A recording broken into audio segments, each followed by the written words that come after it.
Time to get the old adrenaline pumping and dive into some explosive action as we look into the testosterone-fueled Universal Soldier. Released in 1992, Universal Soldier tells the story of new government super soldiers, whom are both programmed and effective at combat, where one of the soldiers, Devereaux, played by Jean-Claude Van Damme, starts to resist his programming and escapes his squad with a TV journalist called Veronica Roberts, who is also on the run after being framed for a murder, where the two travel to escape fellow Universal Soldier, Sergeant Scott, played by Dolph Lundgren, a brutal soldier with an ear-cutting-off fetish, who also resists his programming and will do whatever it takes to hunt Devereaux and Roberts down.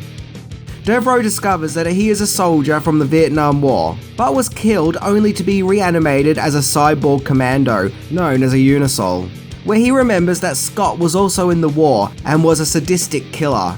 So Devereaux and Scott must face each other one last time for a final showdown. So get ready for this explosive thrill ride action movie of the early 90s as we look into 10 things that you didn't know about Universal Soldier.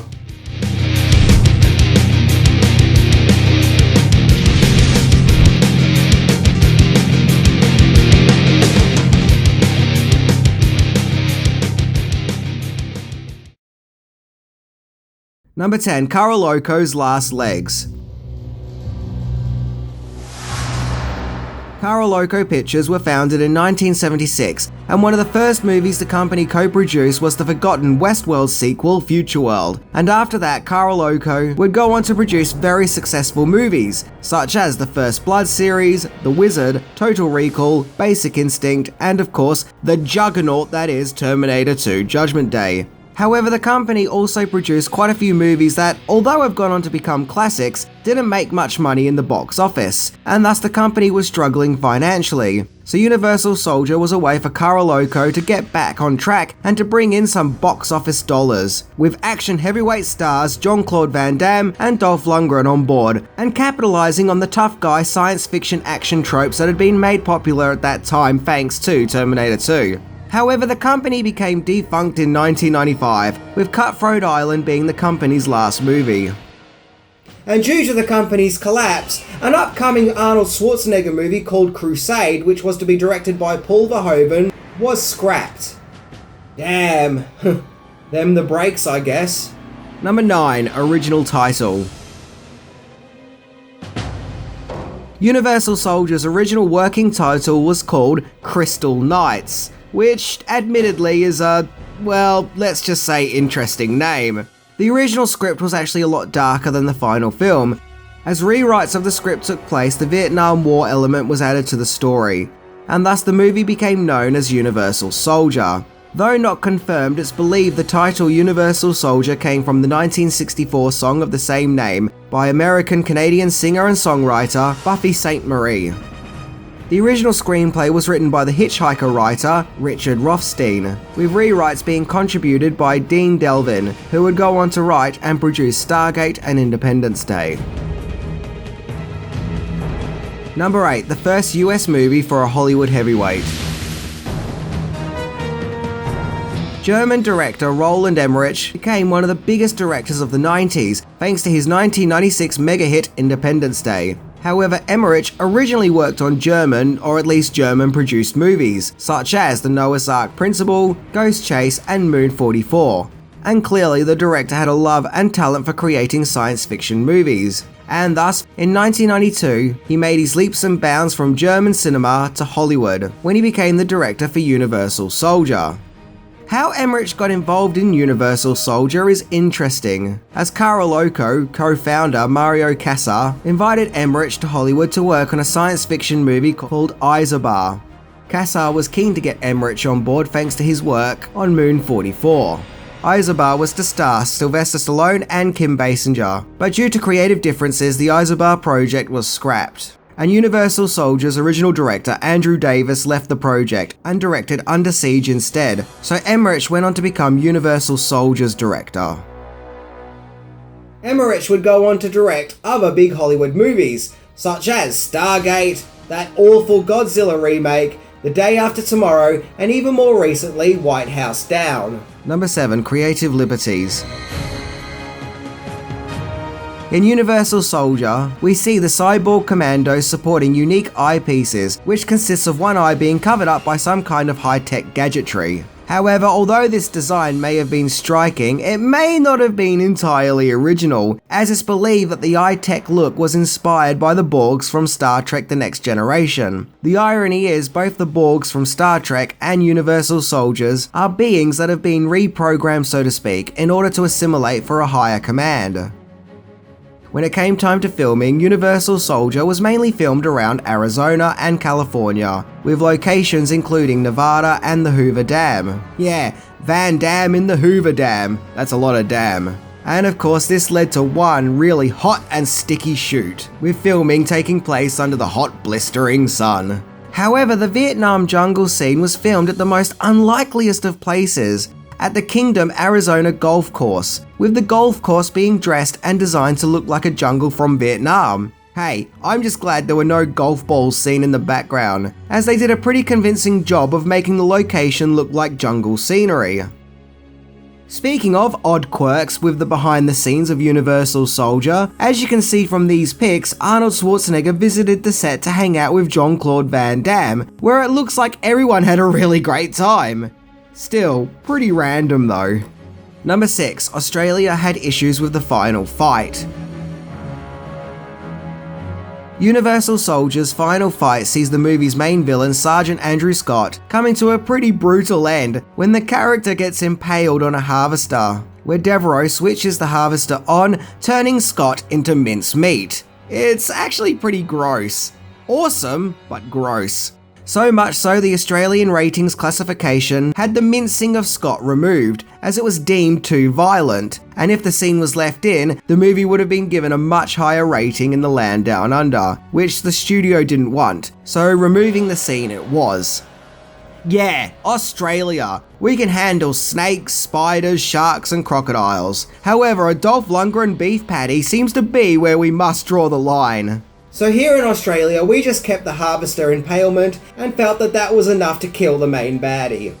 As you can see with the Australian movie poster, Universal Soldier got an M rating. But going by this Australian VHS cover, the uncut version did seem to also come out here in Australia, hence the higher R rating of this VHS copy. Number 5. Video games. Video games based on Universal Soldier was released on the Sega Genesis and Game Boy. Interestingly, it didn't make it to the Super Nintendo, which was the game console of choice at the time. The Sega Genesis game is basically a rebranding of a pre-existing game called Turrican 2, which just had some graphics changed here and there in order to make it more Universal Soldier related. The effects look okay, if not a little manic, as you're running around shooting at all this flying crap trying to kill you. It's pretty intense. My memory of it was playing at a friend's house after school and getting really frustrated with it. The Game Boy version is pretty much the same, only in the smaller, colourless confines of the Game Boy, which were always pleasing back in the day. Yeah, it was a different world back then. Interestingly, there apparently was a Super Nintendo version made, but never got officially released. Number 4. Comic book. Not only did Universal Soldier have a video game to market towards kids, but also a series of comic books too. Not to be confused with a 2000 AD character also called Universal Soldier. The series consisted of 6 parts and was published by Now Comics, and some of the covers even use stills from the movie, which is pretty cool. I never read the comic at the time, so I don't really know much about them, but going by the comics covers, this was one hardcore, brutal comic book lineup that didn't shy away from the violent nature of the movie. Had the series been released by Marvel or DC, I can't help but feel like it would have been really watered down for younger readers. Also, the few page scans I've seen make me think that they couldn't acquire the rights of the characters' likenesses, on the account that Van Damme has blue hair and Lundgren has a bowl cut, and they look nothing like their movie counterparts. Which is strange, as once again some of the covers use stills featuring characters from the movie, so who knows. Number 3. There were a lot of sequels. Okay, I had no idea just how many sequels there were to Universal Soldier till making this episode. I was always aware of Universal Soldier: The Return in 1999, but that was it! However, before that there were two made-for-TV sequels called Universal Soldier 2: Brothers in Arms, which came out in 1998, and Universal Soldier 3: Unfinished Business, which also came out in 1998. These entries featured Burt Reynolds. For some reason, I guess working on Boogie Nights didn't quite pay enough. These two sequels have that cheap made-for-TV look about them, making them feel more like TV pilots, and are not really considered canon with the rest of the series and have quickly become forgotten about. However, when the actual cinematic sequel, The Return, came out, it didn't fare up much better, as it was torn apart by critics and audiences alike, and only made $10 million at the box office. In 2009, a third cinematic entry came out called Universal Soldier: Regeneration. And sadly, no, in this entry we don't see Van Damme tearfully saying "I don't want to go" before regenerating, so don't let the title fool you. However, this time Dolph Lundgren also returns to the action. This entry ignores the two TV sequels and the previous cinematic sequel, with the beginning acting as a true follow-up to the original Universal Soldier. And this one was actually better received than the previous sequel attempts. Then in 2012, another Universal Soldier follow-up was released called Day of Reckoning, a movie which when it came out there were issues, with the movie being criticised for its use of brutal violence. But it seems that didn't stop people from enjoying it, as once again this time around it got far better reviews. So yeah, Universal Soldier has a total of 5 sequels. Wow, and Dread 2012 can't even get one. Yep, Hollywood sure works in mysterious ways. Number 2, Publicity Fight. It seems that there was some animosity between Universal Soldier's two main leads, Jean-Claude Van Damme and Dolph Lundgren, on the account that the two nearly got into a public scuffle for all to see. It was on the red carpet in Cannes 1992 when Lundgren and Van Damme were exchanging words, where things started to get increasingly heated, and even a little pushy-shovey started to take place. Although it looks like the two co-stars can't stand each other, Lundgren later admitted that the whole ordeal was a publicity stunt to promote Universal Soldier. In fact, this moment of dramatic conflict couldn't be further from the truth, as in real life both Lundgren and Van Damme actually became good friends, and still are to this day, and have since starred in several movies together. Number 1. It was seen as a Terminator 2 clone. When Universal Soldier was released, it was given this dark and almost neon light looking poster. To me, it looks quite bland. However, the secondary poster where we can see Lundgren and Van Damme in all their glory is much better and looks more exciting.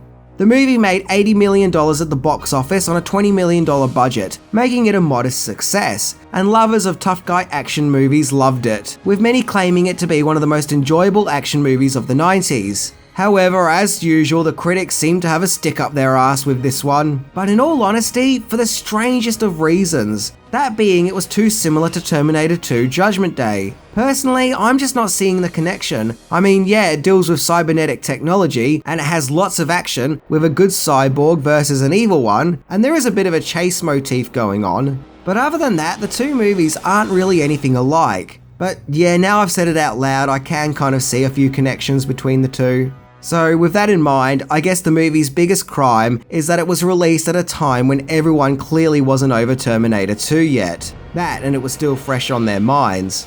Not only could Universal Soldier not escape the shadow of Terminator 2, but also the shadow of Tom Hanks coaching baseball, as Universal Soldier was beaten at the box office by A League of Their Own. And all I remember about that movie is Tom Hanks taking a massive piss. Personally, I put Universal Soldier in the same category as, say, Demolition Man and Time Cop. It's just a fun, exciting action movie with a science fiction element thrown in for good measure. It's enjoyable and explosive, and it gets your adrenaline pumping, with its main goal just to give the viewer 2 hours of pure enjoyment. If you're a fan of 80s and 90s action movies, then check out Universal Soldier. It has plenty of action and enjoyability, and is a more carefree product of its time. Anyway, I'm Minty, and if you have a problem with anything in this video, then let me know, as like the Scott character in Universal Soldier, I'm all ears. See ya!